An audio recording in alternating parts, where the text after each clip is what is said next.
Good evening, everyone. Welcome to FGM eCars for your Wednesday evening. We're back with the Anzcar Xfinity Thunder Series here on FGM eCast. And we missed out on round one. Round one was one heck of an affair. If the interwebs is correct, it showed a finishing with three cars less than 100th away from one another at the conclusion of that race. I'm joined tonight by Carl with you. Carl, actually involved in that race.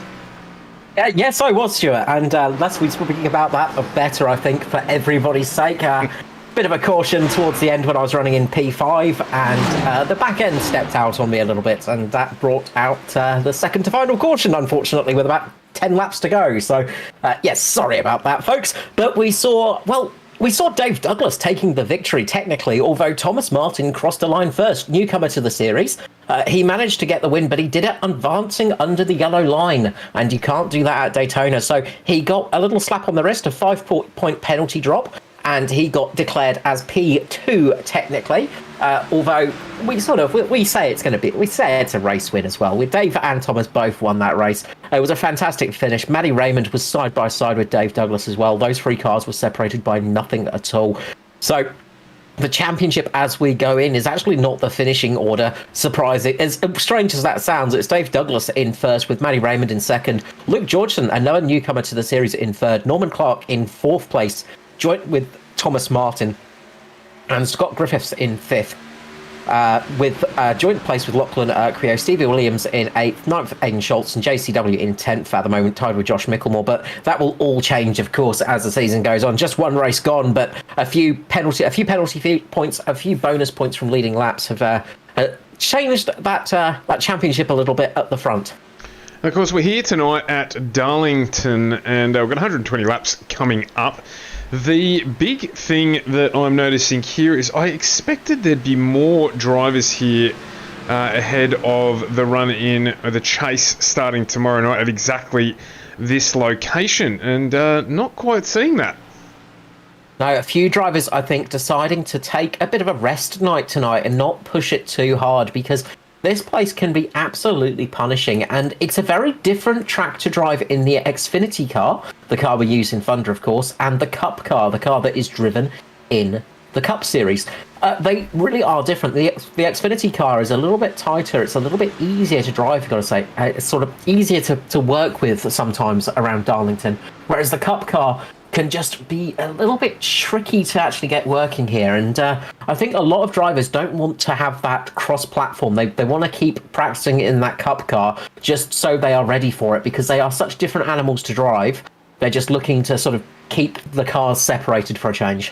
And I guess a number of those drivers, if not all of the drivers, would have experience at this racetrack. So the likelihood of them needing it for a familiarity session is certainly less likely, given where a number of those drivers are at. Having said that, Mitch Motorsports still strongly represented here tonight. Atari involved as well. Those teams involved in the Cup, of course, tomorrow night as well, which I'm really looking forward to getting on. We haven't quite got that second screen set up yet for Anzcar, but we will have it up and running for tomorrow night for the Cup. So looking forward to getting that one on. We can't make it all about the Cup tonight. We've got the Thunder Series back, and we saw, we mentioned at the top there, just some very, very close racing last week.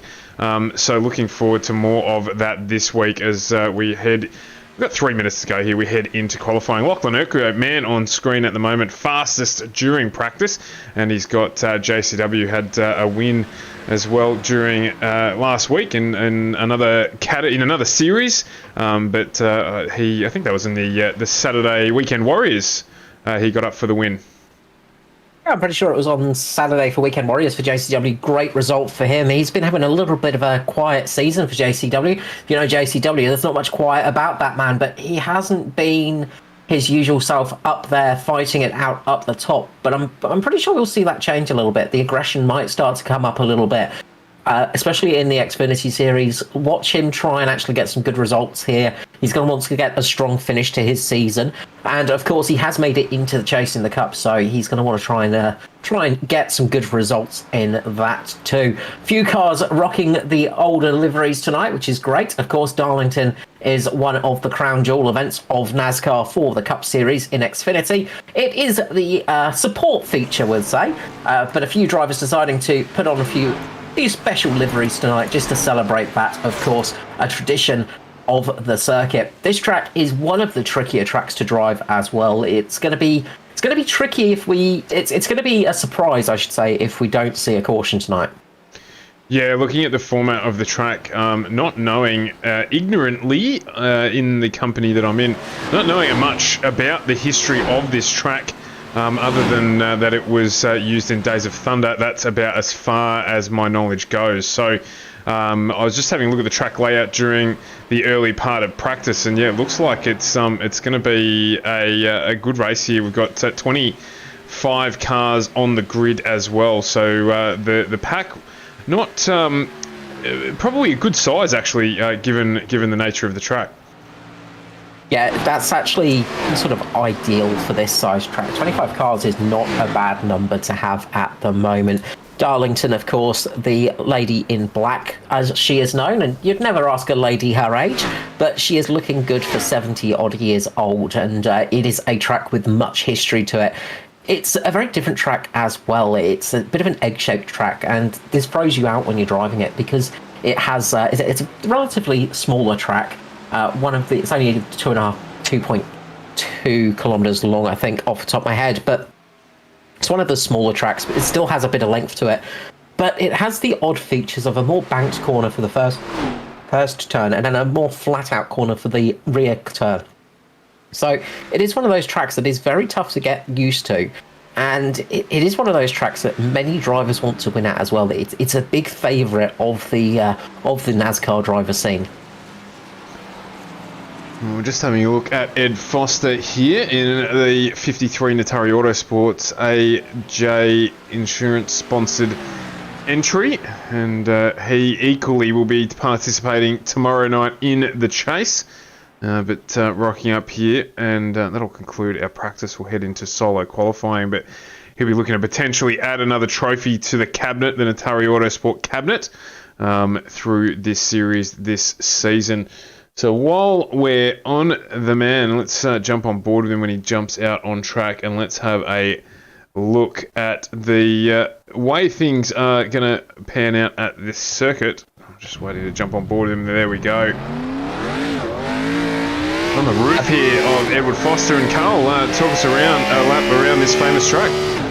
Yeah, look, Darlington is a favourite of Foster's as well, so this is a place he wants to do well at.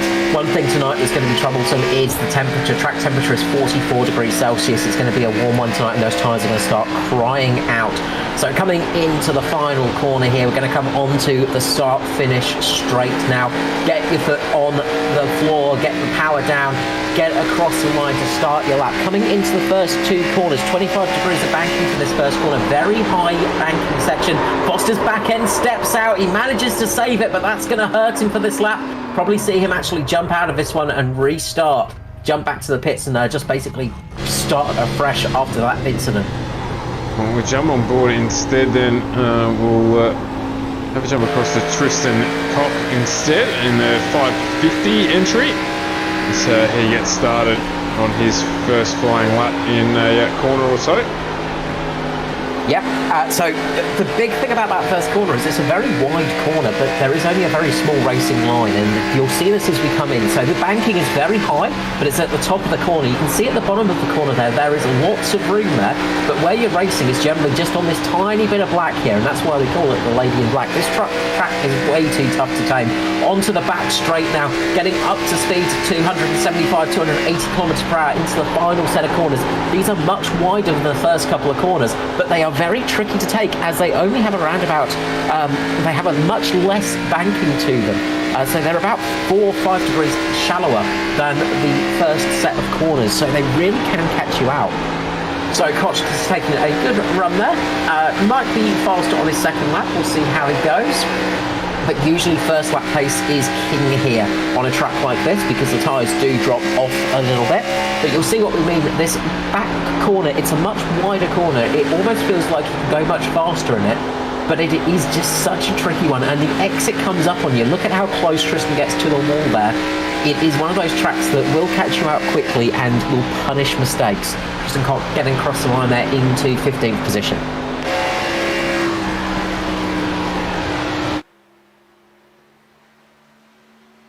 So one of the newer drivers there with my name's Luke Johnson. Yeah, Luke Johnson. There we go. There we go. My brain completely, absolutely failed there for a second.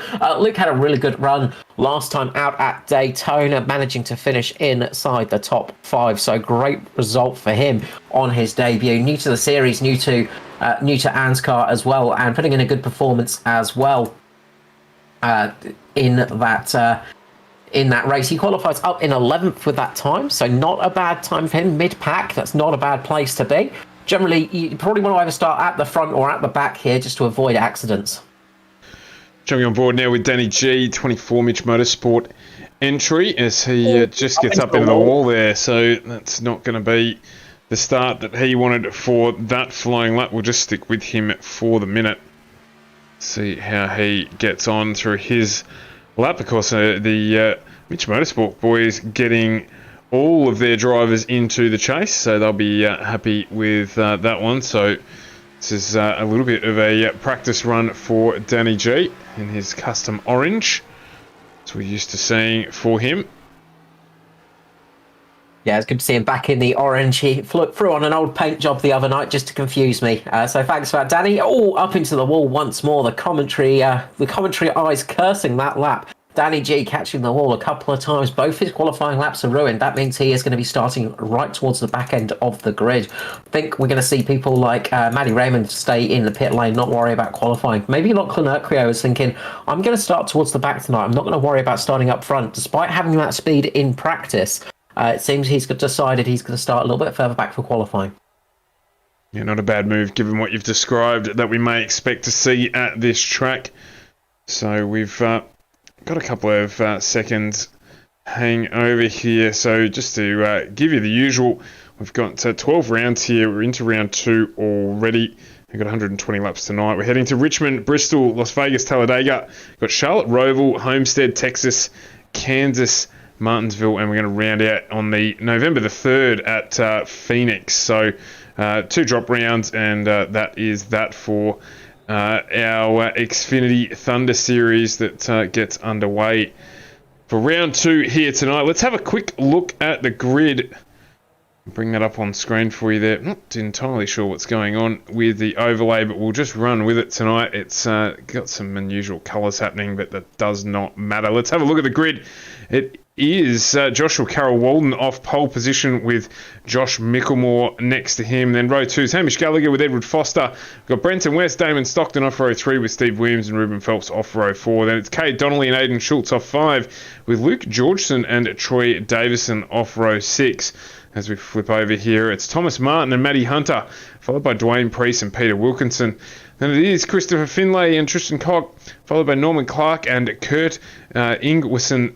And then we've got Scotty Griffiths with Danny G, Matty Raymond, Gary Wellman, and it is going to be Lachlan Urquio rounding out our field. So that is what it looks like here as we go to get this one underway.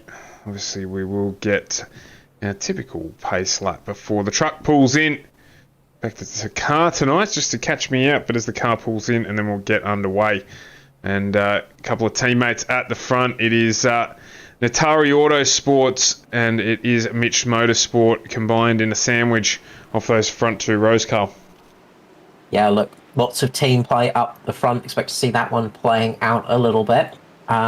It's going to be interesting to see how this one plays because the race could be decided by a caution, of course. But if there's no cautions tonight, it's going to be a very interesting race strategy-wise.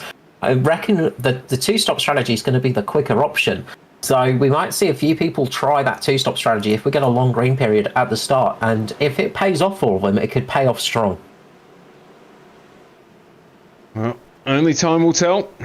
A caution-free race would be certainly something that we wouldn't expect to see. With a Diet Coke livery there of Hamish Gallagher. That's a good one. I wonder if Tay-Tay drinks Diet Coke. I see she's made an appearance there on the car, so Obviously she does, but yeah, it's going to be difficult to see that we're going to get away here without a caution period, but we're about to find out. We're about to go green.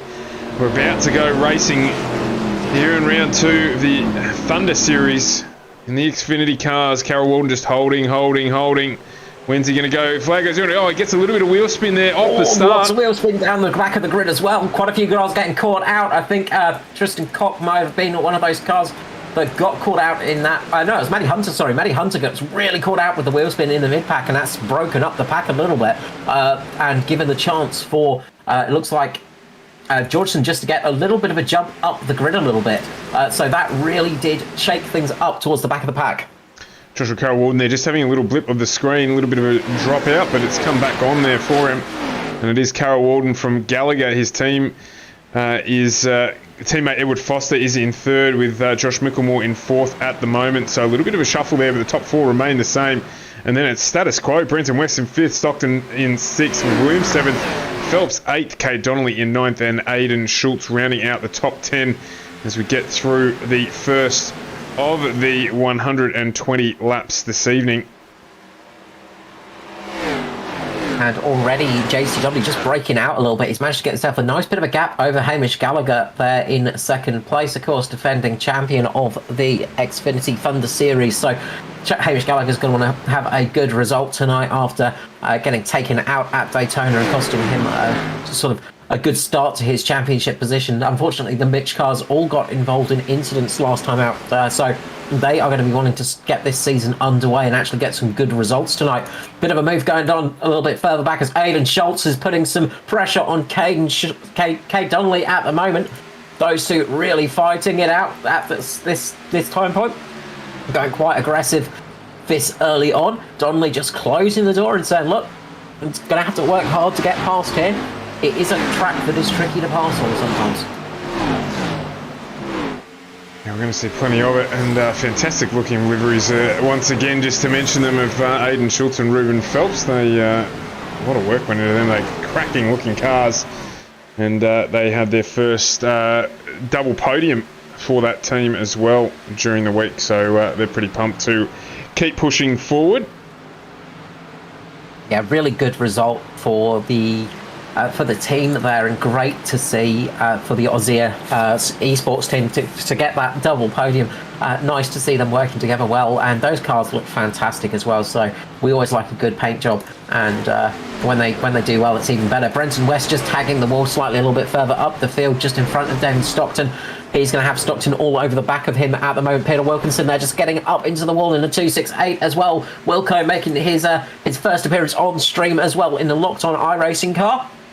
Of course, Locked On iRacing, your place for the Australian iRacing action. Great bunch of lads on that community, very informative and useful. But he's starting up his career in oval racing and starting to get used. And Darlington is a track that is very hard to get used to, as we see Kurt Engelman just behind, getting very loose, banging into the wall. He manages to save it there. Ingleson just managing to get that one saved, but that car is going to be going into pit lane, I imagine. Yeah, a fair bit of damage there for Ingwerson, so he will have to duck into pit lane and get that repaired. But at the front, still the status quo, although the gap has opened up somewhat to Josh Micklemore from Edward Foster. However, this is something that we have seen in the past. Doesn't necessarily mean a lot. We're going to probably see Josh close back up onto the back of this pack, as he often does, just managing probably tyres and a little bit of the race. Yeah, look, watch Hamish Gallagher get back up towards JCW later in this stint. You got Foster and Gallagher, sort of, they're setting decent pace at the moment, but Josh Micklemore as well, he's just eased it off. He's just watching what's going on in front of him. He's not putting up too much of a fight, and he's just not really worried about behind him as well. So he's just keeping it relaxed and waiting to make a move and waiting to actually pounce on those guys in front of him. Meanwhile, unfortunately, Brenton West is having a little bit of connectivity issue. Hopefully that will sort itself out. We've seen some really good results from West through the past couple of weeks in the Xfinity Series. Definitely one of those drivers that is making a mark in the series. But the old connectivity gods, they can be very fickle sometimes. Not sure there's going to be too many right-hand side panels in pristine condition after this one. Just noticing a couple of drivers just giving the wall a little bit of a tap on the way around as well. They're running very, very high here, characteristic of the track, Carl, I understand. Yeah, it is a track that you run high at, of course, and that does lead to the odd panel getting scratched and the odd little bit of damage to the car. Car that is looking relatively clean, though, and is working its way through the field relatively quickly is Matty Ray. He's up 6 positions at the moment. Mr. Clean, Mr. Sheen is keeping it as clean as possible. He just got past Georgeson, and he's got Danny G on his tail at the moment, and he is on a bit of a charge as it stands. So watch out for those guys. Norman Clark in that pack as well. So a lot of experienced drivers towards the back. Lachlan Urquio just sneaking around there too. They're just holding it back a little bit, not pushing too hard too early. I feel like they're just waiting to see if the caution comes out early, and then they're going to decide on their pace after that sort of, after around about, maybe about 40, 50 laps, they'll sort of think, okay, it looks like this race is going to be green for a while. We're going to come in. Yeah, absolutely. So we'll just keep an eye on them as they're doing that. Yeah, Doug was just pointing out in the chat, the Darlington stripes are out already. Yeah, I think everybody bar maybe about 3 cars have already earned their stripes tonight. It's a, would you say it's a ceremony of sorts for the new drivers to this series to make sure that they end up with that little bit of damage on the right-hand side? Oh, look, if you haven't given a swipe at Darlington, you're not driving hard enough. You've got to push it here. It's a little bit like Monaco, you know, where you just need to just kiss that barrier a little bit here and again, just to make sure you're going up to speed. And Darlington is one of those tracks where you just want to give that barrier a kiss at least once in the race, just to make yourself known. Just to make sure the wall's there still. That's it. Got to give it something to do. A little bit of a signature. No, it's useful.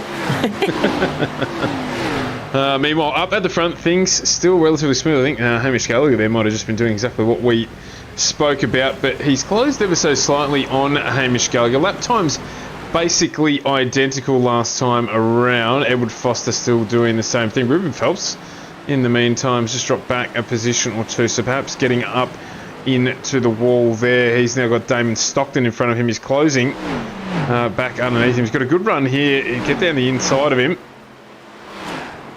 Should close that out. He's got a bit of a slide on here. He's going to have to back out of that to make sure he doesn't end up into the wall. Very close there. Ruben just caught the apron a little bit, the sort of slightly flatter surface of the track, and that caught him out a little bit. He just got a little bit wobbly. Managed to hold it though. That could have been a nasty accident, but Ruben doing a great job to hold that car. So he's going to have to hold back a little bit now and just watch where Stockton is weak and where he is strong and start planning an attack. 15 laps in, so still plenty of time to go here. Looking at a race length of around about an hour. Yeah, a little bit longer tonight than usual. Matty Hunter admitting a little bit earlier on that he might have made a slight mistake by adding a couple of extra laps on that he didn't need to. So about 10 more laps than we probably would be going for normally. So a little bit more than normal, but that just brings a little bit more fun and a little bit more strategy into it as well, because it makes a single stop a lot trickier to do because you do have to think about fuel mileage. So that's what a few of these drivers up the front of the pack are going to be thinking about as well. I imagine somebody like Micklemore has been already thinking about that and probably just easing off a little bit so he knows he can get to the end without too much trouble. Meanwhile, we see coming down the pit lane is that Aiden Schultz. Oh, no, sorry, Aiden Schultz. Just trying to get a picture there, and the cameras have let us down. Just trying to get a picture there of what he's doing. So just some tyres on that one. That's a little early, so maybe getting up into the wall and wanting to get out. Looks like there's a little bit of damage to the right-hand front side of that car. And in fact, he has jumped out, so it's disappointing for Aiden. Yeah, Aiden had a big moment, unfortunately. He was just battling it out with Davidson and Finlay, and just lost the rear end a little bit and went up into the wall and hit that right side very hard. So some really big damage to that right-hand side. And then he got caught by Troy Davidson as well. Troy Davidson just catching the rear of Aiden Schultz's car, and I think that might be his night over and done with. A real shame there. Sad to see him drop out, but we've not had a caution yet. We're 19 laps into Darlington. No caution flag has been flown. course, saying that now means a caution will inevitably be thrown, but this is exactly what drivers who are thinking about that two-stop strategy want to see. If it remains green like this, then we're going to see the strategy battle play out. And you're either going to get punished or rewarded for that strategy, because if you come in early, if you come in for that two-stop strategy a little bit earlier than everybody else, you're going to make up so much time on those fresh tyres. It's going to be very useful, and we have seen it's tricky to pass here at Darlington, as we just see somebody actually in the background trying to make it happen. That's Lachlan Urquio on Scott Griffiths there, and the Skull Bandit being overtaken by the fantastic livery on Lachlan Urquio's car. The Aussie New Zealand words are failing me there. The Aussie New Zealand Racing League car there. Good to see Lachlan Urquio trying to get a good result there, but he just can't quite get past Scott Griffiths, so still, as we see, struggling to pass a little bit. Christopher Finley now getting attacked by Scott Griffiths, so this will slow him down a little bit. It might be what Urquio needs to actually make a bit of a move. This has given Davidson the chance to get a bit of a runaway, as well as Maddie Raymond, so those two have got a little bit of an opening at the moment. Yeah, it's one of the risks when you're starting down, or when you voluntarily start at the back. I'm not sure. Lockie obviously did that deliberately, so he started down the back of the pack and got to then challenge his way back up through the field. Of course, the risk involved in that is that you do end up getting caught up in somebody else's incident. But so far, so good for Lockie. He's made up 10 spots already. Up at the front, JCW getting real tail happy. He's just got into the wake of Peter Wilkinson up in just the first car that is just about to be attacked for that lead lap. Wilco getting down nice and low there to let that lead pack pass without trouble at all. Very generous of him there. But JCW just got a little bit tail happy there. That tail just stepped out all of a sudden on him down the front straight. He fished it. He was just fishing it all the way down there. Managed to save it. But Hamish Gallagher has caught right up to the back of JCW now. Josh Mickelmore up into the wall as well, I think, and that's going to be costly for him as Brenton West is going to get close.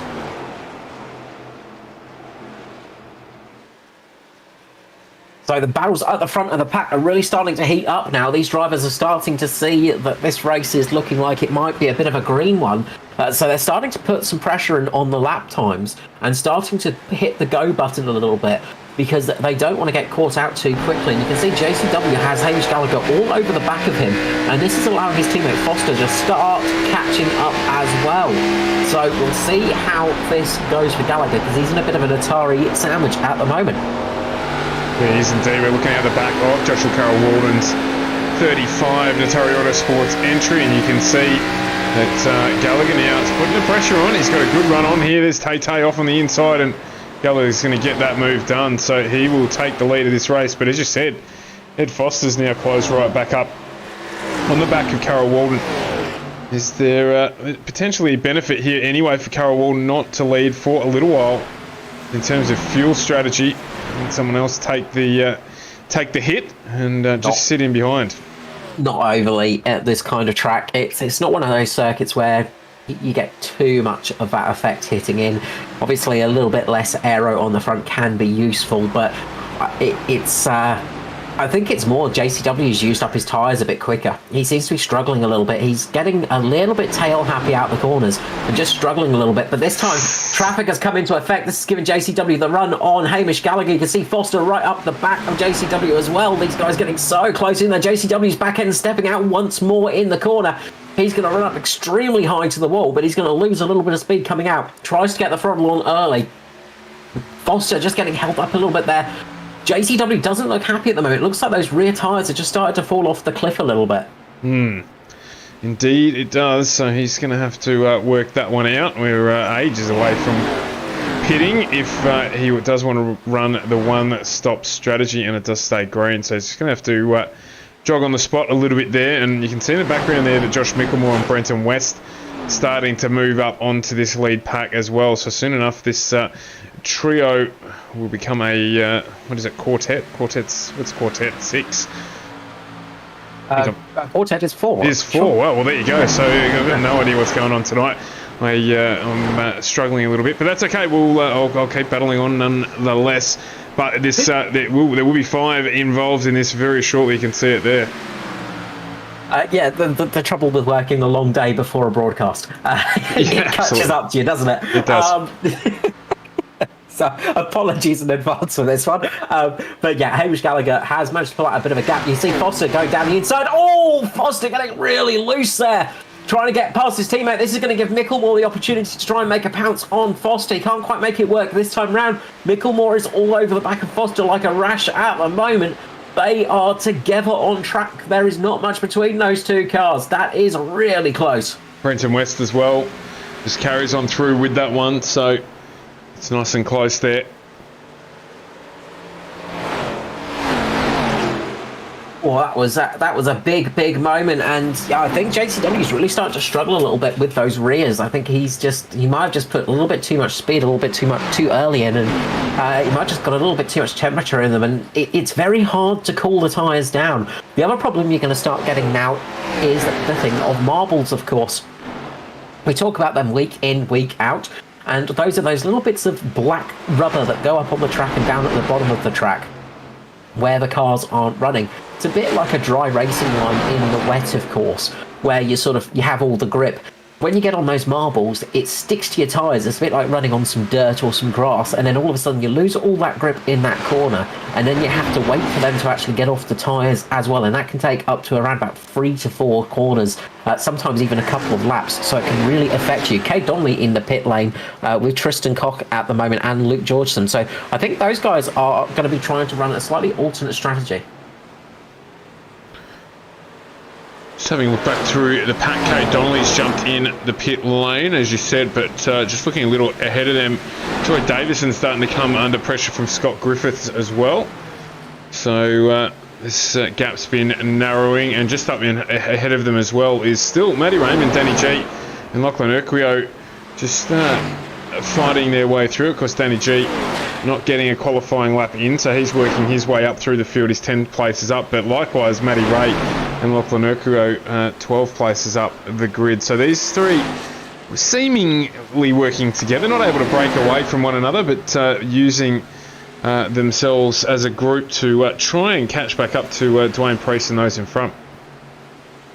Yeah, they're not racing each other too much, which is a good thing. Georgeson's gone round. Georgeson has managed to save it, coming out of pit lane on those colder tyres. He's lost it again. He's managed to save it, but that is a moment, and he's gone fully round. Will this bring out a caution? Keep it going, keep it going, keep it going. Yes, he's managed to just about keep it going without throwing a yellow. He's got on those marbles. He's just got to try and ease it back. So he's just got to not put his foot down. If you put your foot down too hard, you're going to just spin the rear up. And he's got 3 cars coming up to him now of Matty Ray, Danny G and Lachlan Urquio. But that's what I was talking about, the cold tyres there. Now he's got those marbles on there. You can see that car just does not want to turn. It's like driving on ice at the moment. Meanwhile, Foster's made a move on JCW. So JCW's fallen back a few positions after a little bit of a mistake. He's had a moment going into turn number 1. Foster getting underneath him, and JCW's fallen back behind Josh Micklemore as well, so big moments there up the front. Yeah, we did miss that one, but that's okay. Let's just say Foster now, what this has allowed is Hamish Gallagher to check out. He's now 1.7 seconds in the clear at the front of this field, so he's got the opportunity here to manage his race a little bit at the front, not coming under pressure from Foster or Micklemore behind him. So let's see how he chooses to play this one out. Damon Stockton, in the meantime, is coming under pressure from Thomas Martin. And you can see they're just on the back of Stockton in the 696 DPR simracing.com entry. Yeah, there's something about people that surname Martin and the Anzcar series. They tend to do very well, and Thomas Martin coming in like a wrecking ball at Daytona, doing a fantastic job of getting that unofficial win. Of course, Dave Douglas taking the official victory, but managing to get the P2 in that race. Fantastic result for your first time out there. He's putting Stockton under all kinds of pressure. Nice little move here. He's just got down the inside, holding onto that car. They're going to be side by side. He's just got to keep it on there, just not look down as the caution flags come out. Caution's coming out. Kate big Donnelly. accident. Big accident. Kay Donnelly involved in that one, as well as a few Tristan others. Cock and Troy Davison. And Troy Davison, yeah, sorry. So it looks like Davidson's got up into the wall, caught Donnelly, and then unfortunately Tristan Cock is the unfortunate victim. You can see there Cock getting heavily into the wall there, and then a lot of cars coming up behind him as well. That was pretty much the lead pack. Wilco got in there as well, yeah. So yeah, very tricky to avoid that one, and unfortunately, really there's no good place to be in that situation. You sort of just get caught there. Unfortunately, a lot of cars wrecking, and you have that moment of thinking, okay, where are they going to stop? Where are they going to stop? And I think Wilco's seen that car spinning around, and he's just chosen to go down a little bit low. And unfortunately, that was the wrong choice for him. Just millimeters out of it. If he'd stayed up a little bit higher, like Matt Hunter, I think it was Matty Hunter did in front of him, he would have got through that one. But that is experience, unfortunately. That is... Actually, that might have been Josh Micklemore, I think, in front of him. I'm just trying to look now. He did try to get through. He just unfortunately, just got a tiny little bump that sent him down, and meant that he ended up running into the danger. Yeah, very unfortunate there. So real shame, and that's going to affect those guys that were trying those 2 stops. So that's really going to hurt those guys doing the double. Well, they're making up. As we've had an issue as well, because looks like Kai Donnelly's just spun it in pit lane. He's had a big moment in pit lane, maybe a failure of some kind, because he just veered off to the left and just crashed it, and then just jumped straight out. But I think that might have caused a penalty for a couple of drivers and caused issue for drivers, because they will have to have passed him. So that's going to be... we'll see how that one shakes out. So some sort of failure there for Donnelly, I'd say, because that looked like some kind of failure with that happening. Yeah, with how aggressive it was, yeah. We'll have to see how that one plays from there. Josh Micklemore spending a fair bit of time in pit lane. This is Joshua Carroll Walden, so there's a story here. Getting some repairs, perhaps? I'm wondering if JCW is got a penalty with Josh Micklemore. I reckon those two have got penalties rather than repairs because of that Kay Donnelly incident. Yeah, right. So well, I mean, look, they're back out now. They're going to catch back up to the pack. So, whilst the damage isn't good, it's certainly not race over for them. So, we'll see if they get to redress through this process. Yeah, we'll see what happens, because that was an odd incident there, and that's one of those things that just, unfortunately, in iRacing, of course, because it's a little bit more automatic than anything else. When something like that happens, it can really throw a spanner in the works.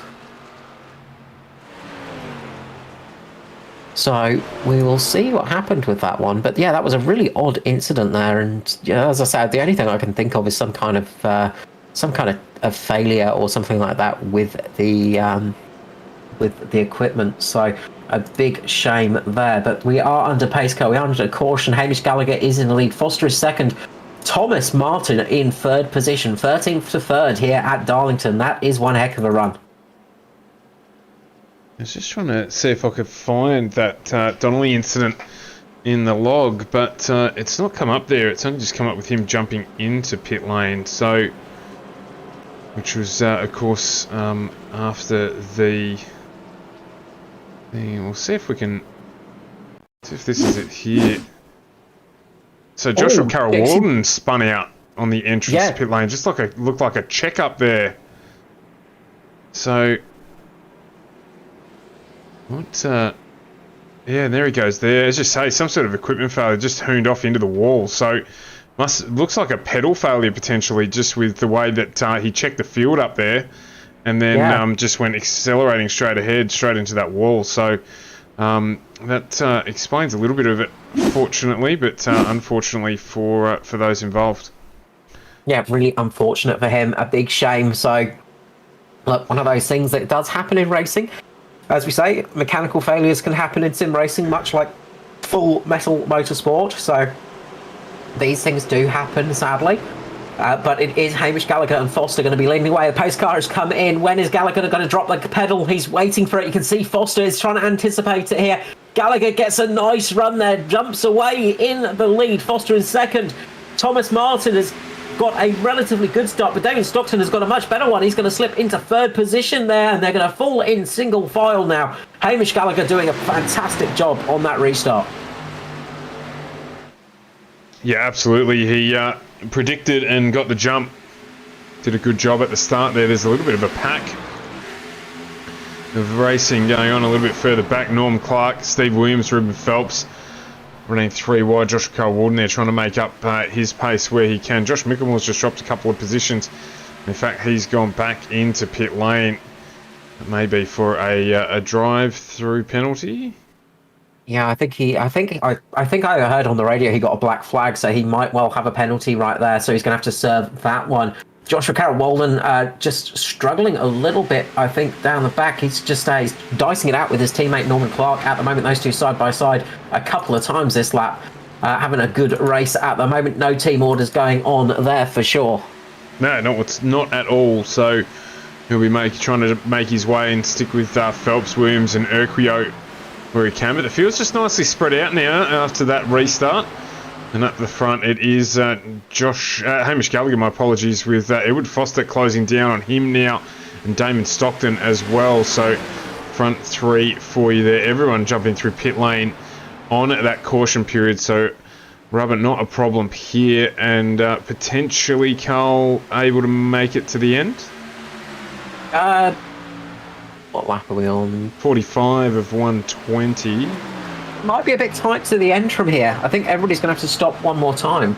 So I think everybody will have to stop. You might see a few super savers on fuel try and actually make it to the end, but I think everybody will have to stop. From what I was told prior to the race, it was about 60 to 70 laps off fuel. So, so yeah, it might be a bit tight. So we'll have to see how that one goes. But yeah, some good racing going on down the pack at the moment, and as I say, they're all going to sort of fall in single file for the moment, but you can see drivers pushing a little bit harder early on in the race. You can see Stockton are actually doing exactly that. He's pushing hard now. That's going to cost him a little bit later on, but he's trying to get that track position over Foster, because it is a tricky place to pass sometimes. Even this battle's continuing with Brenton West, Dwayne Priest and Danny G as well, so these guys are all pushing to try and get the move done.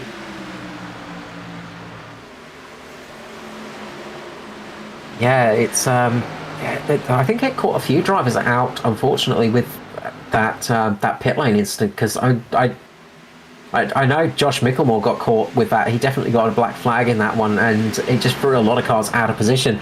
Meanwhile, up the front, Foster is now trying to turn the screws on Gallagher, seeing what he can do, and he is putting the pressure on. Right on board the roof.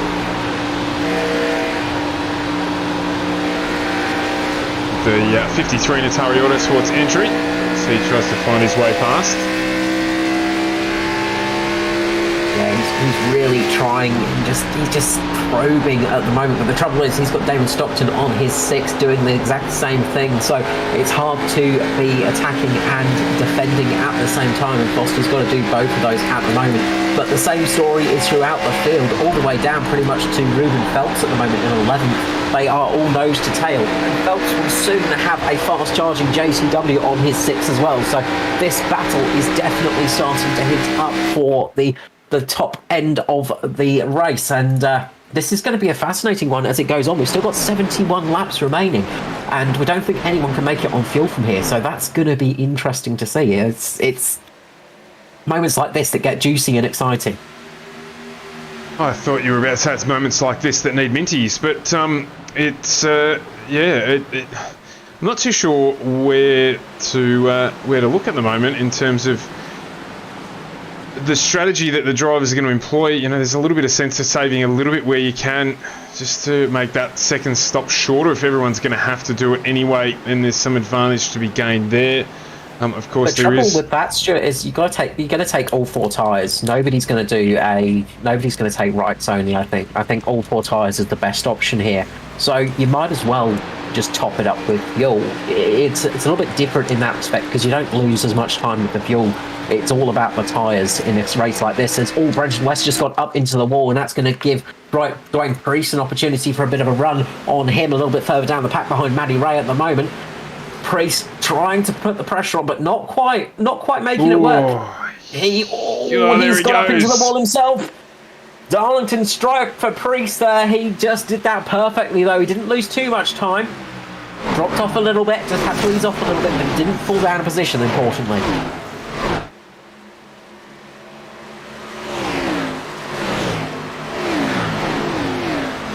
Sort of just caught him there, didn't it? So it just a gentle rub to sort of get him back into where he needed to be, but could have been a lot worse for him. As again, just getting a little high. He's got Danny G just giving him a little bit of a hassle. If you have one eye behind, one eye in front, and Lachlan Urquhart coming with that as well. So it's albeit everything just nicely spaced at the moment. You can't afford to make even the smallest of mistakes. Because if you do, you're going to drop a couple of positions. So. Speaking of exactly that, I think David Stockton actually did the exact thing you said. He just made a little bit of an error on the exit of a corner, and that's just given Thomas Martin the opportunity to just catch up to him, and given Foster the chance to break away a bit too. Foster is right on the back of Gallagher now. Those two are having a great battle up the front, and then it is from Stockton down. Just an absolute melee at the moment. The Furball is absolutely at its fightiest. So it is fantastic to watch at the moment. It's just anybody's race really from here, from third onwards. As we see Martin making the move on Stockton, he tries to get underneath him. This could be costly because he's got Matty Ray just lurking behind him at the moment. Martin just dropping down a little bit, trying to make that move work. Couldn't quite make it happen, and has just fallen out of position. Meanwhile, Danny G has just made a very decisive move on Dwayne Priest. Very, very brave stuff from Danny G there. Just came right up and really stole that position away there. Really nice, solid pass for position. So he continues his charge towards the front. Matty Ray still our biggest move of the night, up 18 positions into P5, if you don't mind. Continuing now to apply pressure to the back of Thomas Martin, and then you've got Lachlan Urquhart up 16 and Danny G up 15. So some strong moves from those. Lachlan Urquhart's around. We've got a big instant. Dwayne Priest and Urquhart. We'll bring out that second caution. Priest up into the wall. He caught the marbles, bounced off the wall, and then went down into Urquhart. So watch this again, you see, and there it is. Accident there. Just nothing you can do in that situation. Just basically both cars are almost passengers. Dwayne Priest will have got some suspension damage for sure there. Lachlan Urquhart might have gotten away relatively unscathed with that one. But we'll see a whole heap of cars coming into pit lane again, I imagine. But you do have 4 tyre sets limit, so some may stay out, some may come in. It's a bit of a gamble to stay out now, because if it runs green to the end here, you could be looking at losing this race completely. So you might see people coming in just to top up some fuel. Interesting. It almost looked like just 2 separate incidents that came together. You can see Urquhart there just straight up into the top line as well. So yeah, he got a bit sucked up there. The aero just pulling him up a little bit. It's one of the things at Darlington as well. You do run up to that high point, and unfortunately with Priest having that incident, I think Lockie was just trying to almost accelerate past the crash. He was hoping to just miss it, and Priest just didn't slow down as much as he expected, so it caught him out a little bit. Expect to see somebody like Josh Micklemore try and take advantage of this. He is going to get a lap back here, and that's going to put him only 1 lap down, and he might be able to sneak back onto the lead lap and actually salvage something of this race now. Well, the other one Matty Ray just, I think Matty Ray's, somebody got out in front of Hamish Gallagher. Brenton West. Okay, interesting. Yes, because I saw somebody sneaking their way through. He only took rights, so he's only taken one set of tyres as well. So he's doing a bit of a gamble there. I'm not sure if everybody else did a full 4 set too. So Stephen Williams copped a little bit of damage out of that incident as well. Looks like he got away with it though. It's just in the middle of the right-hand door. So the front of the car there on a little bit of damage, ever so slightly damaged as well, but he got very lucky. He saw the crash at the last minute and had to take evasive action, just catching the bumper of Urquio as he tried to get down underneath the incident. So lucky there for Stephen Williams. Not too much damage done. He'll be able to keep going and hopefully press home a challenge. Yeah, he's going to be trying to put some pressure on. So was back in to get a bit more damage repaired. Going to be cycling it through to get those repairs done and seeing how he can go. Micklemore's going to take his pit stop now. Get that done. He's back basically just a lap down, so he's going to be praying for another caution and to be the lucky dog in that effect to sort of get back onto the racing lap. Brenton West has to be careful now because he's running on some set of tyres. He's got a nice new set of right side tyres and a reasonably older set of left side tyres, you know. So that green stint, he will have punished those inside tyres a little bit. So he's gambling on those single set of tyres only. So he's taken a bit of a gamble. He's taken a little bit of a different strategy here, and he's just trying something a little bit different. Good to see Tristan Cox has managed to get back out there. Very damaged car, as well as Peter Wilkinson. So those two managed to get back out there with a lot of damage on the car, but trying to at least get some laps under their belt and get some experience under the belts as well, and get some points as well for the season. So they'll be able to get past the pace car now as everybody starts pacing up. And it will be Brenton West leading us away with Hamish Gallagher on the outside line. Now, Brenton West has to be careful here not to spin up those tyres too much. He just has to ease onto that accelerator gently, because otherwise you can spin it up too much and lose that rear end. It's very easy to lose a car on slightly long tyres here. The person who's probably going to affect most is going to be Edward Foster. If West gets a poor start, Foster is going to be in some real trouble. Yeah, absolutely.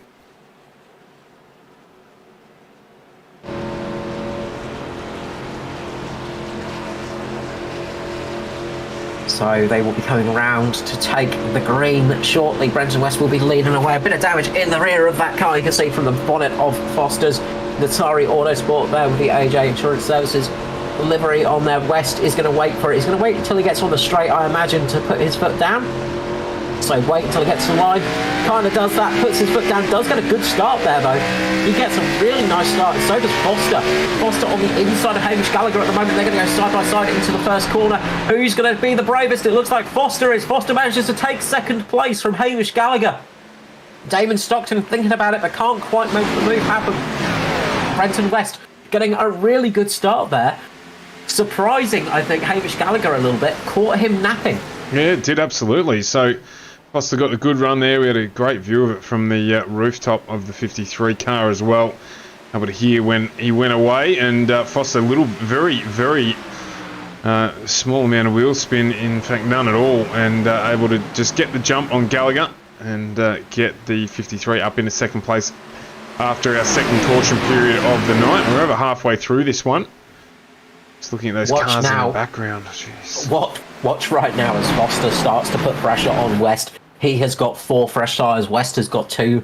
This is going to be tricky for him. Brenton West is going to be under all kinds of pressure right now, and he's going to have to try and weather it. And Foster is going to be applying it super hard. So Brenton West is going to have to show us what he's made of right here. He is driving at a disadvantage. He only has 2 tyres on that car, while everybody else has 4. And you can see he's just lost a little bit of traction out of that corner. Foster gets much better drive out of turns 2 and 3. Sorry, out of turn 2, and gets the move made into turn 3. Foster taking the lead of the race. Brenton West falling back into second position. Now he's got to try and defend against the fast-charging Hamish Gallagher. That's going to be no easy feat at all. It's Gallagher with 4 new boots on that number 13 entry.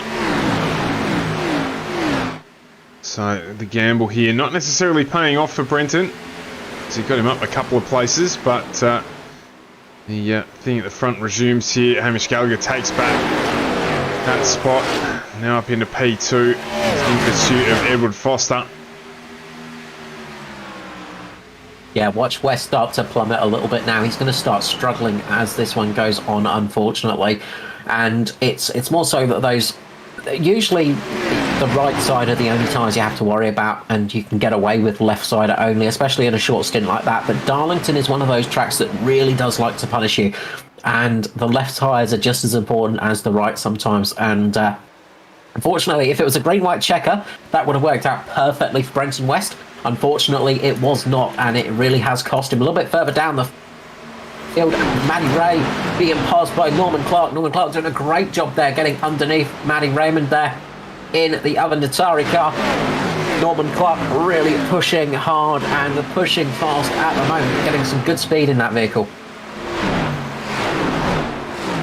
Yeah, he is. Good turn of pace is pulling away from him as well. And right now you see Matty Hunter make that move. Christopher Finlay jogging on the spot behind, as is Scott Griffiths. So Lachlan Urquhart just having a little bit of a blink there. He's back out on track after that incident. Yeah, good to see drivers getting back out there. Of course, championship points are always important. A little bit further back. Oh, very close between Stockton and Martin right there. Thomas Martin getting very close to the back of Stockton, and he's fallen back a little bit. This is giving Ruben Phelps a chance to get a bit of a run. He's going to manage to get past Joshua Carroll Walden, slip in behind Martin at the moment. JCW just dropping back a little bit, but trying to get back up to pace now. And you can see those two fighting it out side by side down the start finish straight. Ruben Phelps closes the door quite emphatically there. Stops JCW from making the move. And Martin just gets caught up behind Stockton that time. This is going to be terrible news for Martin, because Phelps is going to get a good run on him here. Phelps doing a little bit of a slide job to get underneath Martin, gets the move made, gets the position made. Ruben Phelps on a bit of a charge. Yeah, absolutely. It's a good move there for him. Just checking in a bit further back. Joshua Carroll Walden, after that pit lane entry infringement, is continuing his press back up towards the front of the field. Got to get Thomas Martin past Thomas Martin. Doesn't do anything about that. Yeah, a bit of up-and-coming superstar in Thomas Martin. We've seen some great racing from him past couple of races in the Xfinity Series. We saw it last year as well. Last season, we saw some newcomers come in and absolutely make a name for themselves. Exactly what we want to see in the series. Fresh blood coming in, and it is always good to see. Not just up the top of the field, but all the way through the field. We need new people in the sport, because, you know, eventually people decide to hang up the gloves and sort of take it a little bit easier, and it's always nice to have some new faces in. The other thing, of course, is when you get some fresh faces in, they sometimes bring some different driving styles and can really catch you out, and it forces you to up your game a little bit. Yeah, absolutely. We welcome new drivers, and it's part of what this series is about as well, of course, is continuing to broaden the talent pool, give drivers a place to develop their craft. So very, very good to see them join in as well. I was listening to the Locked On iRacing podcast today that got launched, and Wilco was a bit harsh on himself from Daytona.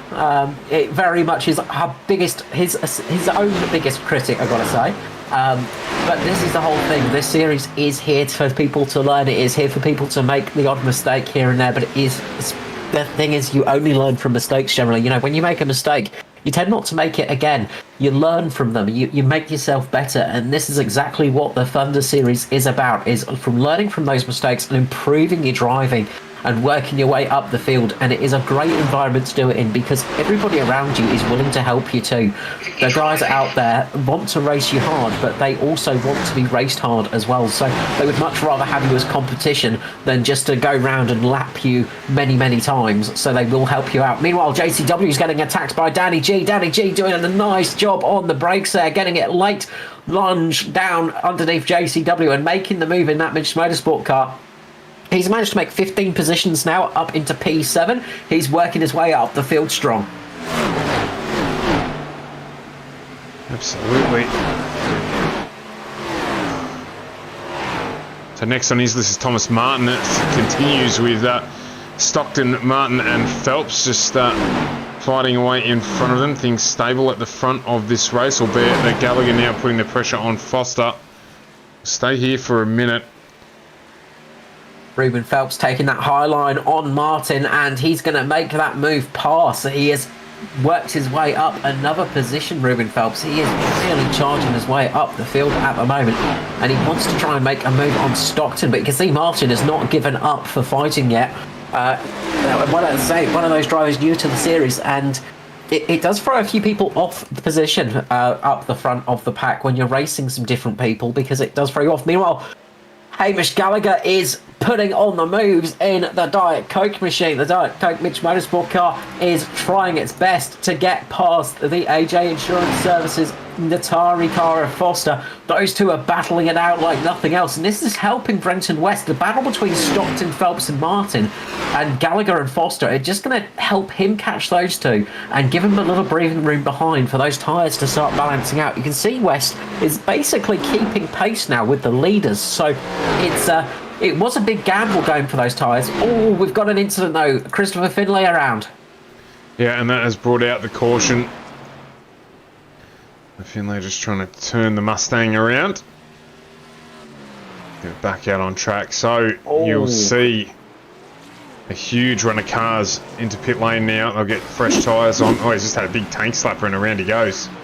Whoa. Yeah, look, that happened a little bit earlier on in turn number 4. He hit the wall, and then unfortunately Lachlan Urquio, similar to the incident we saw before with Dwayne Preece, he had nowhere to go and just got caught up with Christopher Finlay. So, you know, again, just unlucky positioning there. Now, of course, these guys have swapped tyres a couple of times now. They're effectively out of fresh tyres. So we're going to see people sticking it out there and saving that last set of tyres for the end of the race now. We might see a few people gamble. A few people decide to come in now and strap those fresh tyres on and try and hope this race remains green for another 40-odd laps. But the rest of the field are going to stick it out there just in case that caution comes later in the race. The interesting one will be, if we get a caution with 20 laps to go, who is going to gamble and stick it out there and who's going to come in for those fresh boots? Yeah, well, and will you rue the decision if you don't do it? Will there be a caution? Edward Foster playing games as we would expect him to do, just ducking down a little bit there, just throwing the idea out that maybe it should be time to run in, but no. Good point. This is perfect for Josh Micklemore now. He has managed to get back onto the lead lap. So that penalty that he received, unfortunately for himself, has been effectively cleaned. He has managed to get from 2 laps down back to the lead lap now. So Josh Micklemore is sitting in a good spot at the moment. He's managed to get back on the lead lap, but he has to work his way up a lot of positions. There's a lot of fighting now to get back to the front, the pointy end of the field for himself. It's going to be a tricky night for him.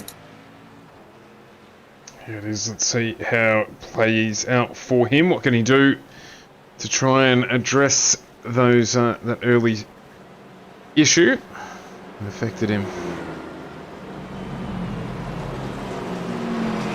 So Foster in the lead, Gallagher second, West in third position, Stockton in fourth. This is kind of a disaster for West, I'd say, although the tyres will have plateaued a little bit. But it's gonna be a little bit trickier for that restart for him, just because those tyres are going to be a little bit worrisome. So we'll see how this one goes. So we'll see how that one goes on the restart, because he might just have a little bit of trouble on that inside set of tyres on that restart. So Brenton West has got to be a little bit more cautious on this restart than some of the others, but he can't afford to be too cautious, of course. So Foster will control the field at the restart. Hamish Gallagher is going to be on that high side.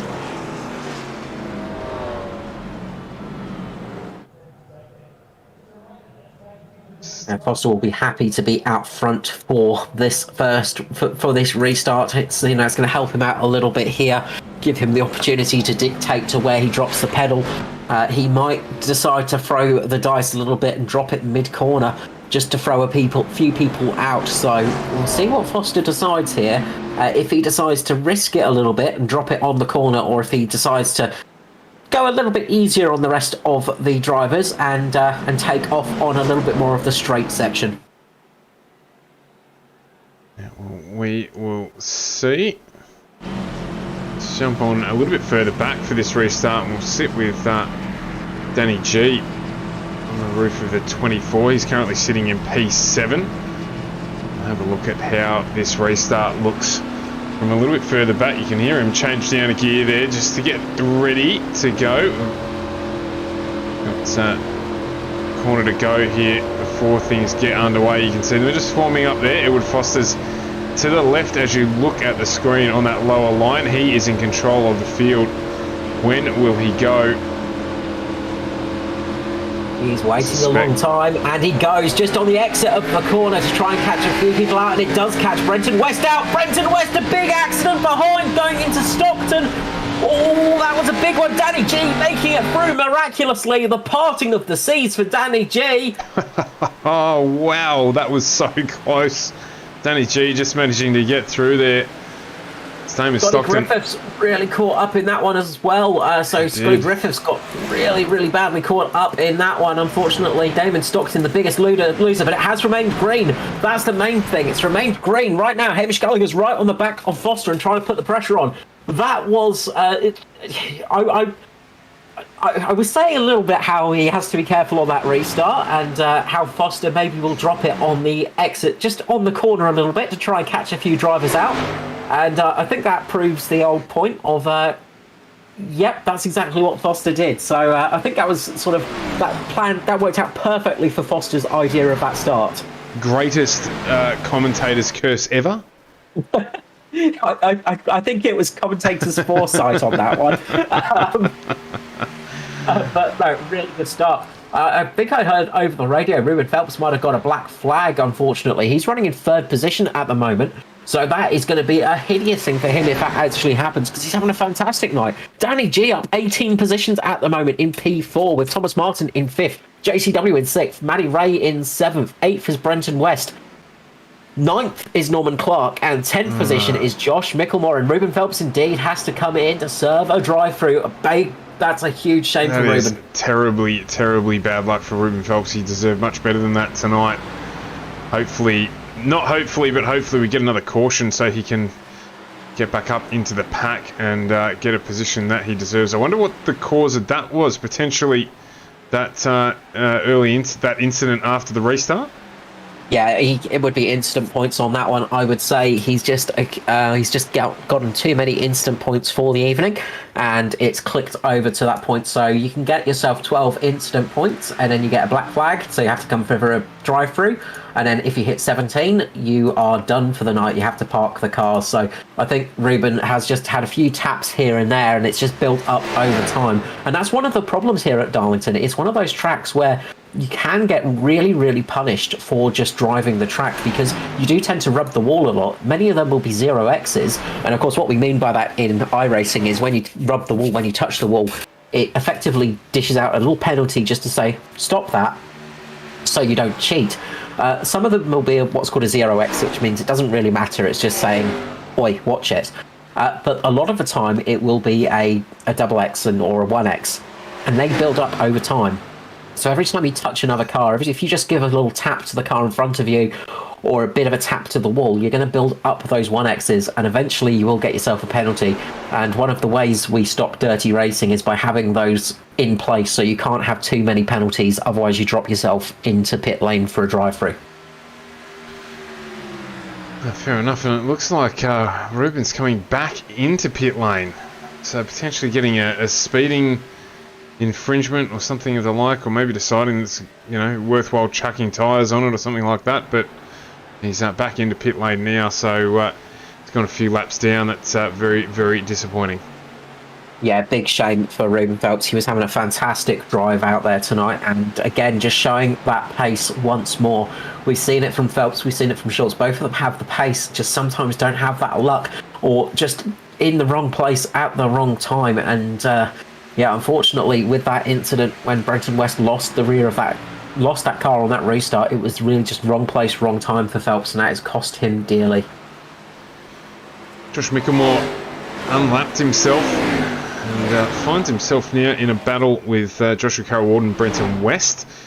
So he potentially will pick up a couple of positions here. He's looking, he's got some pace on West. So he moves down to the inside line. He won't quite get it done this time around, but he is going to try, as he just gets a slide done there, but he's just going to try work out where it's best to get past Brenton West. So as JCW gets pretty high there, gets just away from the wall just in time. So this battle pack here, very, very close. JCW checking up a little bit. This is going to give West the opportunity to make a move on JCW. Ruben Phelps is coming back onto the track. You can see, Josh Mickelmore trying to be sneaky there on West. Can't quite make it work there. He really tried to sneak it up behind JCW there. They are battling it out. West is in an unenviable position at the moment on that inside line. Will he make the move? He does. Mickelmore goes right down on the inside, goes onto the flat of the track. He manages to hold it somehow even. He's going to make the move as JCW gets forced out wide. This is going to give Matt Hunter a run as well on Joshua Carroll-Walden. Great move there from Brenton West. Even better move there from Josh Mickelmore. Both of those just absolute opportunists. Josh Mickelmore just smelling blood in the water, sort of almost going, look, my race has been ruined tonight already. I'm going to go for it. And he did indeed. I'm sure Trev Mickelmore will have jumped up from his seat in that one. Yeah, no, fantastic move there. Getting that done. So he's still got time. We've still got 29 laps to go here for Josh Mickelmore to potentially end up on the podium. It's a very Mitch Motorsport thing to do, so it wouldn't surprise me if we see him up fighting with Danny G and Matty Raymond in a few laps time. So there's about 3 seconds to make up to Matty Ray in front. It's not insurmountable with the amount of laps left, and at the moment lapping at a little quicker as well than Matty Ray. So it's happened before, and as we say, that he's just clobbered the wall there on the exit, so it's going to affect that challenge a little bit. I think Mickelmore will be happy if he could get a top 5 tonight. He'd be pretty happy. Meanwhile, at the front, the battle is going on. Foster and Gallagher are still fighting it out at the moment. Just getting past Stockton, who has gone a lap down with that car, crabbing a little bit. This has given Hamish Gallagher a little bit of a run on the inside of Foster, the 13, trying to make a move. Can't quite get it. Just needed a little bit more speed there, but he's going to get a better exit here. Foster comes down to cut his nose off there. Comes across, cuts off the nose of the Diet Coke car, and keeps the lead of the race there, Foster. That was a very well-positioned move because Gallagher was really on a charge there. He had that position gained. Foster just showing some great defensive driving. Yeah, absolutely. And at the same time, we're also having a look at this battle here. Just popping back again because Thomas Martin under pressure from Brenton West again, and we've got an out of position Ruben Phelps there as well, but that close battle there continues just in front of Josh Mickelmore as well. He's not lost any pace from that damage, so these two fighting away. In fact, there's a change for position there as well. Matty Ray is just jogging on the spot by himself, so he has not a little pressure on him at the moment either. West just making a little bit of a mistake. They're getting a little bit too low on the track. Couldn't quite make it hold like Mickelmore did a few laps before. And you can see there Ruben Phelps just getting up past. He might be a couple of laps down, Phelps, but he's still racing, of course. And you don't have to yield positions. There's no blue flags in oval racing. You have to make your way past those lapped cars, and those lapped cars can make their way past you as well. Because if a couple of cautions come out, their race can come back to them, much like we're seeing with Josh Mickelmore at the moment, who was 2 laps down earlier on in this race, and then is now running in 6th position.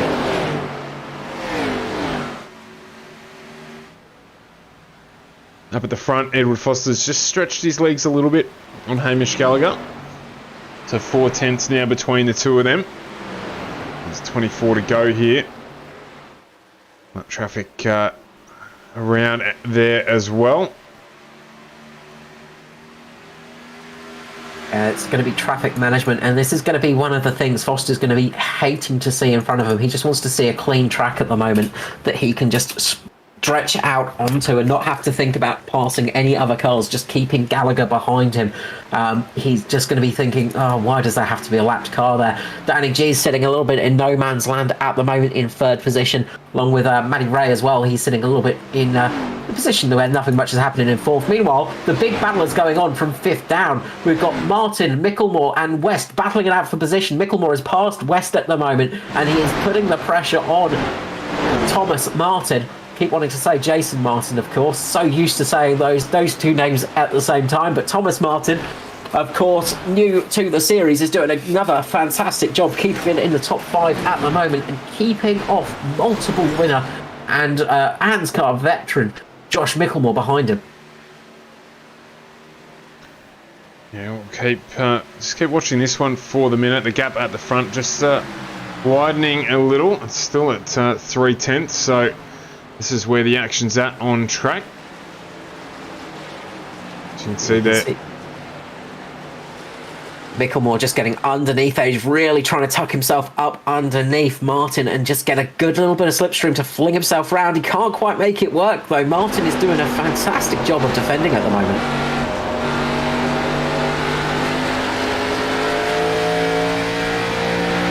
Great driving skill there. And Josh Micklemore just feathering the throttle just to stay off the back of the bumper of Thomas Martin. Martin gets high in the line. This is how Micklemore, is he going to get the run on? He just can't quite. Yes, he can. He's got the layer down. Oh, great racing there. Looks like Micklemore's going to get the move done there. And it's West who's going to try and get through as well. He does. So the double dip there for those two going past, and it is Josh Micklemore now up into 5th ahead of Brenton West, and Thomas Martin dropping 2 spots there. So can Micklemore catch Matty Ray? It's 5 seconds now. Keep an eye out on how his progress goes, but back up at the front now. It's under 3 tenths between Foster and Gallagher. Yeah, this battle for the lead is some fantastic racing. We're seeing great defensive driving going on between all of those drivers at the moment. Thomas Martin, meanwhile, has to watch out for the fast-charging Norman Clark as well, who's catching on to the back of him. And he's really looking to make the pass at the moment too. So it's a bit hard to know where exactly to watch as it stands. You know, there's battles all throughout the track. Norman Clark just not quite able to make it this time round, but he is starting to put the pressure on Martin to see what this newcomer to the series has and see what kind of pressure he can take. Norman Clark definitely going to be applying that pressure and trying his best to get another good, strong top 10 finish. As Martin touches the wall there, just takes a little glance. That's going to give the opportunity to try and make a move just up ahead. I think Brenton West has made a move on Josh Micklemore as well. So Micklemore just falling back a position. Brenton West, the fast charger at the moment. Martin managed to defend that spot from Norman Clark. So Martin doing another good job of the defensive driving at the moment.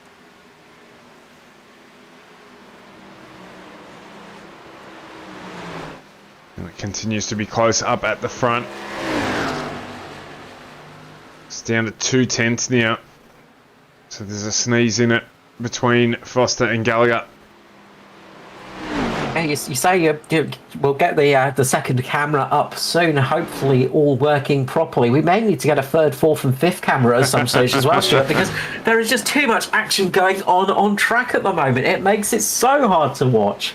We have to crowdfund it, Carl, if we're going to get 3, 4 and 5 up. And I just don't have that many hands either, so we need to employ someone. Contact between Norman Clark, Wellman and Martin. They all managed to keep it going, but a little bit of a check-up between those two.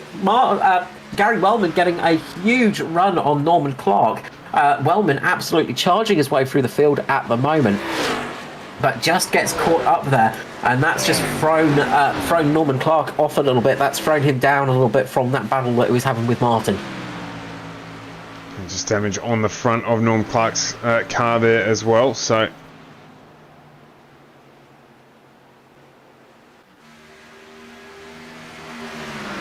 See how that pans out and impacts him. This gap, it's just sticking around at 2/10 at the front. Nothing much changing. Expecting it to, though, as Thomas Martin now has Gary Wellman on his back, so jump back here and have a look. As he looks like he's going to make a move down underneath Martin here. Get it done. Oh, Martin gets up into the wall. A little bit of a knock there as well onto Wellman. So Martin's going to lose 2 positions here. Is Norm Clark able to get that done? He's going to get a much better run, surely. And get down underneath here. But no, not quite. Yeah, he's going to push that through there. So 2 positions there. Dropped, unfortunately, for Martin. He's got a little bit of work to do now as he tries to retaliate on Norman Clark. He's got good run. So not just quite able to get it done. So a little bit further. Norman's slamming the door there and saying 9 van der 9 tonight on him there in his wonderful South African accent, of course. Norman Clark doing a great battle there. Good to see Norman up in the top 10 as well. It's always fantastic to watch Norman drive. One of the elder statesmen of Anzcar, but a fantastic racer to race against. Absolutely a man of many stories. Most of them involving a baboon at some stage. Of course. As is always the case. Meanwhile, Foster's managed to build a bit of a gap at the front. He's managed to pull out about half a second, just over half a second actually. So Foster just managing to get a little bit of a gap with 11 laps to go. That's good news for him. So that's going to give him a little bit of breathing space. Meanwhile, a bit further back, Brenton West has managed to break away from Josh Micklemore. Brenton West doing a great job. He's one of the faster cars out there at the moment. And remember, he's got those very old left side tyres. Those inside tyres are much older than the rest of the field. So he only took the outside tyres, the right side tyres. So he's doing a fantastic job of keeping that car on pace at the moment. Matty Ray and Danny G both battling it out for the most positions gained at the moment. They're tied with 19 each. So if Matty Ray can get past Danny G, he'll take the win for the most positions gained, but it's going to be a tough one to catch up to him, I think.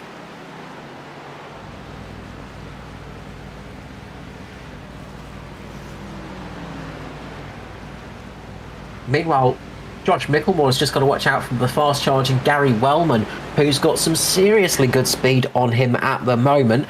Wellman seems to have just a bit more pace than the rest of the field, and I'm just wondering if maybe he took the opportunity to come in for tyres on that last stop, because it's saying on my tracker that he's done 3 pit stops, so I'm wondering if he has slightly fresher tyres on board. Meanwhile, Micklemore just getting into the wall again, keeps nibbling away at the Darlington wall, getting lots of stripes on the right side of that Mitch car, and that's going to be affecting him an enormous amount as this race goes on. Each tap of that wall is just going to be hurting more and more. Even Mr. Sheen could not keep it clean tonight. The 83 does have a couple of the old Darlington stripes on the right-hand side. Not too many. It's one of the cleaner-looking cars out there at the moment. The cleanest, I've got to say, is Foster and Gallagher. Both of those cars still looking pristine somehow. Yeah, just managing to avoid the damage, the stripes, as you call them. So, what a drive from Danny G, though.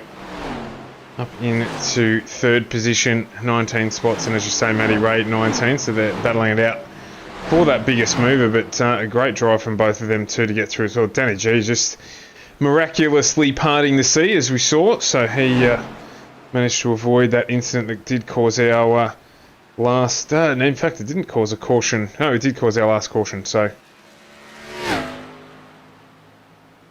Yeah, that was definitely one of those moments that you take a deep breath afterwards. There were a couple of those last time out at Daytona, I've got to say. I managed to get lucky in a few of those incidents, and there was a couple of deep breaths taken and just, whew, how did I survive that moment? But Daytona is often like that. With a big crash like that, you just kind of close your eyes and hope you're going to make it through sometimes. Oh, wow. Who was that? It looked like... Didn't see who that was down there, but someone just clouded the wall and went shooting off. It might have been that was Luke. Georgeson. Yeah, Luke Georgeson, who's just hit the wall and headed off down to the infield, not causing a caution. Fortunately, caution right now wouldn't be good at the front here. We've got Foster now. He's got stretching it out towards a second lead over Hamish Gallagher, but he is in traffic. They're just going past here Thomas Martin. He will be trying to make his way past Thomas Martin. Yeah, and as always, you don't have to let anybody past in oval racing, but it's usually a nice thing to do just to let the leader get through. You know, you generally go, look, go on through, lads. It's we don't want to get involved too much in that battle. Foster has got almost a 0.3 of a second lead over. He's got a 1.5 second lead over Gallagher right now. So he has got a nice bit of breathing space at the moment. Danny G, meanwhile, he's almost in nowhere at the moment. You can't see a car around him. He's got very much clean air. You've got to say same for Maddie Ray. Those two just finding the clearest spots on the track. Brenton West is pretty happy in 5th position at the moment. Gary Wellman has managed to get past Josh Micklemore and is now trying to charge down Brenton West, but with only 3.5 laps to go, I don't think he has got a chance to do it unless West makes a big mistake. Yeah, no, I don't think so either. Norm Clark and Matty Hunter having a little bit of a battle there as well. The damage on the front of Norm's car there. Not a single car out there without damage. Josh Micklemore absolutely winging that thing around and holding on for dear life at the moment. That car does not look secure at all. We might see Micklemore falling back past Norman Clark and Matt Hunter right here as he's just struggling to get that car around. That thing is just as tight as it can be and just does not seem to want to turn. He just seems to be in the wall every single corner at the moment. Meanwhile, Foster will be coming up to the white flag shortly. So he has got a whole pack of traffic in front of him. So he'll be pretty happy to see that white flag come out and kind of help him out here, because he just would not want to have this race going on much longer as he catches up to those guys. No, absolutely not. It's unnerving. That's it. White flag is out. Foster is going round for his final lap right now. Just got to keep it out ahead of Hamish Gallagher. He's got a 1.5 second lead, almost 2 seconds now. Foster, just a couple more corners to go. He's just got to breathe that car through there, get it across the line, and he will take victory. He will have tamed the track and gotten the win here at the Darlington race for the Wednesday Night Thunder Series here on FGM eCast. A really good drive. Keeping that car clean. Hamish Gallagher bring home second.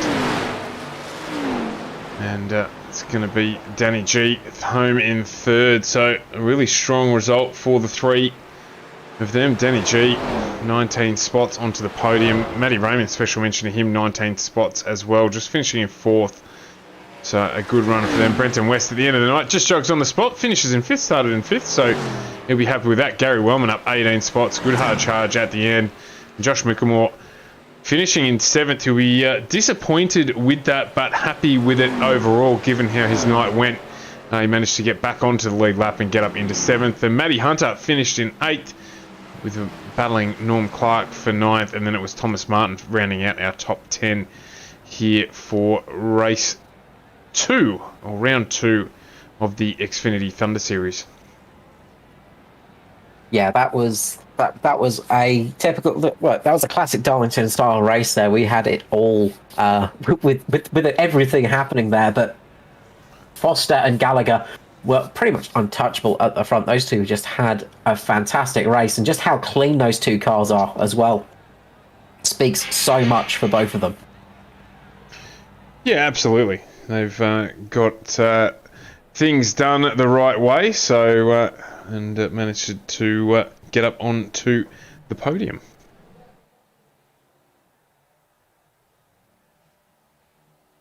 So yes. Just waiting. I was just going to say, so we're just waiting here for the podium to jump into the green room. So it'll just be another few seconds or so and then we'll get on with having a chat with the guys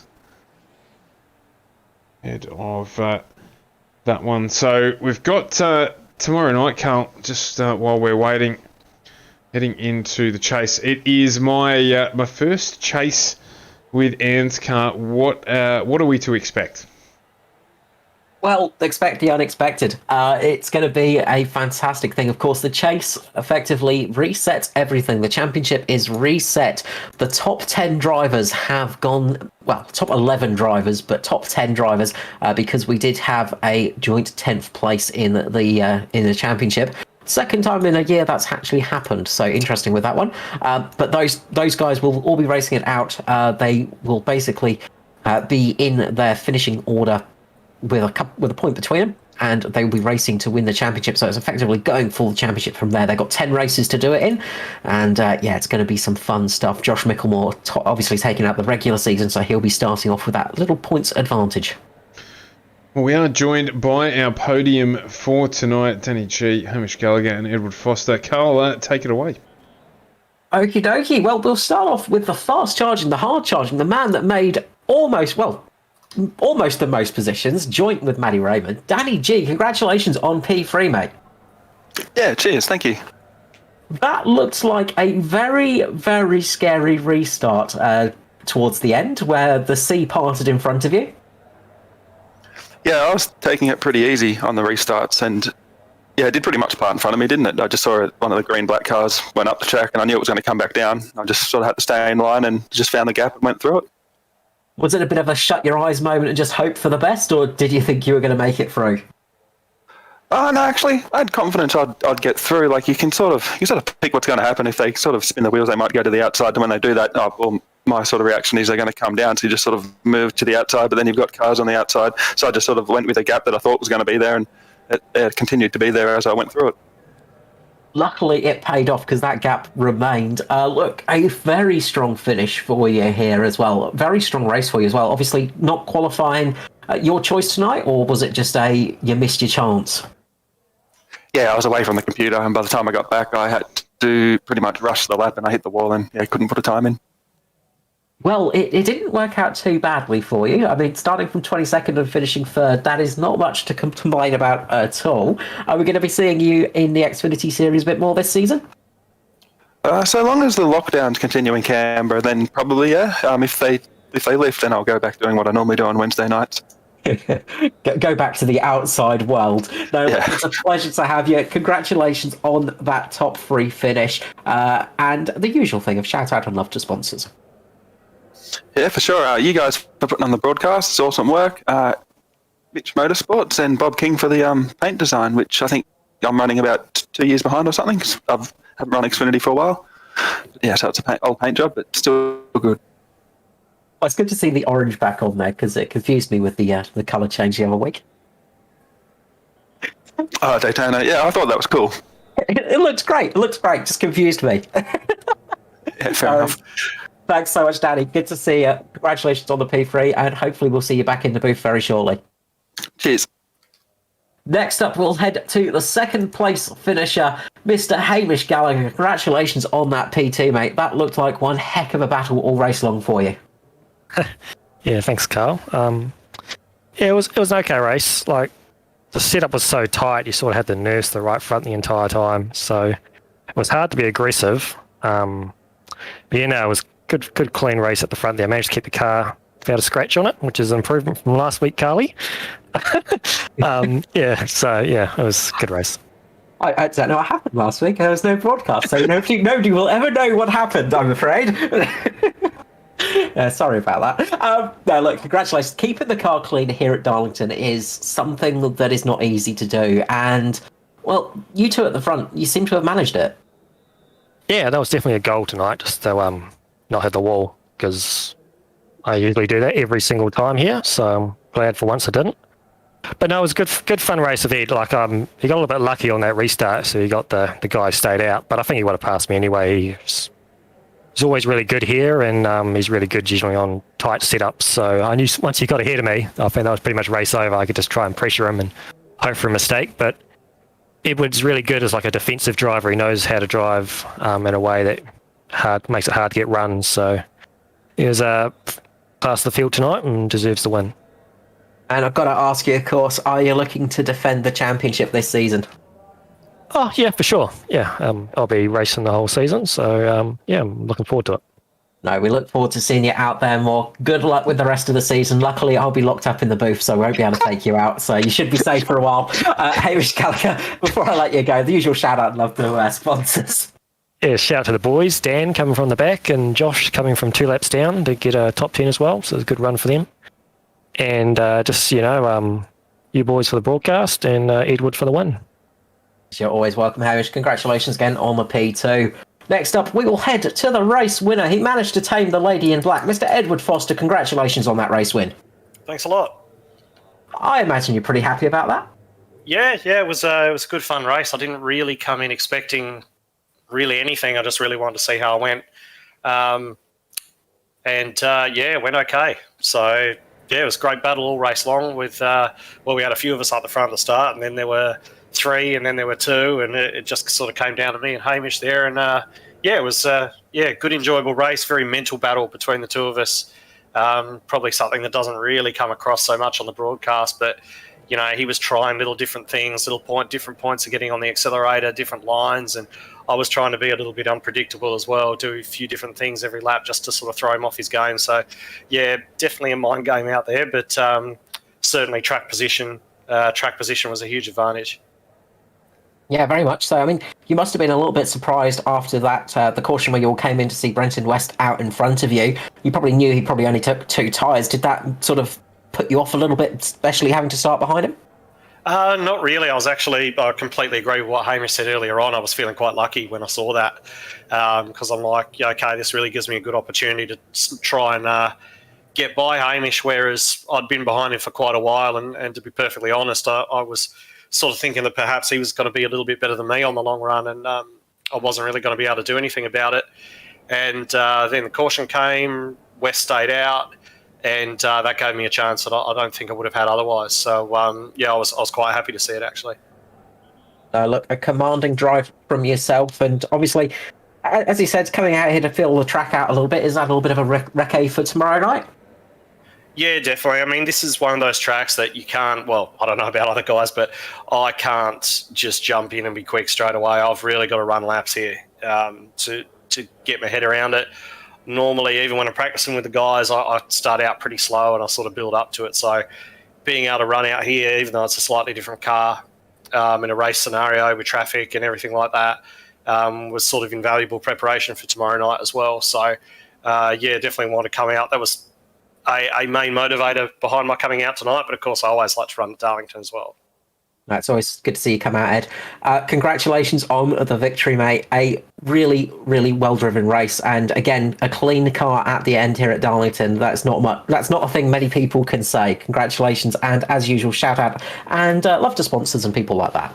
Yeah, certainly. So, shouts out to Hamish first of all. Good clean fighting at the front, always is. And it's always fun fighting him and the other sort of front running guys that we had up there for a little while. I didn't get to see as much of them as we would have liked. Unfortunately, it looks like Mickelmeier had a bit of an issue, but he was coming on strong as well. So would have been interesting to see what he'd been able to do. Congrats to Danny on the P3 coming from all the way at the back. I didn't even realise he'd made it up that far. But yeah, of course, the sponsors, AJ Insurance Services, we've got all over the Camaro. So yeah, it looks really good. Good to get something there for them. And of course, the usual guys, Ferguson Group Media, Race Magazine, Two Fat Blokes, and Bridgestone Select as well for sticking with us, staying behind us, and hopefully we can bring them something nice at the end of the year. Congratulations. I'm sure we'll see you back in the booth soon. And again, another congratulations. Thanks. Stuart, the race here at Darlington, fantastic stuff from the Xfinity cars, and we get to do it all again tomorrow night for the throwback round of the Cup season, the inaugural round of the Chase as well. It's going to be a fun one. Yeah, a big taste for tomorrow night, and looking forward to getting into the Chase. As I said, the first one I get to experience with the Anzcar drivers, so looking forward to getting back into that tomorrow night. Yeah, it's going to be a fun experience for sure. As usual, we'd love to give a big shout out and thank you to everybody that has watched this and will watch this in the future. If you can give a little tap to that old subscribe button and the like button, it does help out the old algorithm a fair bit. And we hope you enjoyed the racing for tonight, because we sure had some special stuff out there. Absolutely, and as always, from us at FGM eCast, your E-Place for Pace. Appreciate you tuning in tonight. We'll be back here tomorrow night from 8 p.m. with the first round of the chase, or with 10 to go in the Anzcar Cup season. So don't forget to join us from 8 p.m. and look forward to bringing you that one then. Until then, take care of yourself, and we will see you tomorrow.